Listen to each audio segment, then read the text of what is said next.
Bakit? Inutusan ba kitang untayin ako? Ha? Ratsky, pwede tayo mag-usap kahit lasing ka. Kasi Ano? Ano? Sabi mo. sigawan mo na ako. Puro ka kasi ganyan, puro ka ganyan eh. Ratsky, naalala mo ba nung nag-uumpisa pa lang tayo nung wala pa tayo nito? Nung 35,000 worth na bahay na to, monthly na bahay na to. Nung wala pa tayong aircon, wala pa tayong sasakyan. Nung wala pa tayong mga gadgets, mamahaling appliances, mamahaling grelo na to.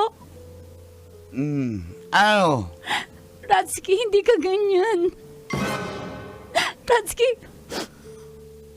pakipagkita ka na naman sa babae mo. Ratsky, Anong pakialam mo? Pera mo ba to? so may babae ka nga. Ako nagpakahirap para kumita para lumago ang business. Oh, salamat. Tinulungan mo ko. Pero bayad ka! Binibigyan naman kita ng pera! Ratsky, di mo makapaniwala sa sinasabi mo. Ratsky! Oo, ikaw! Ikaw yung nag-isip ng business pero hindi mo ba naalala na dahil sa pagpapalakas ko ng loob sa'yo, tinulungan kita. Ayaw, cool. Bata pa ko, cool.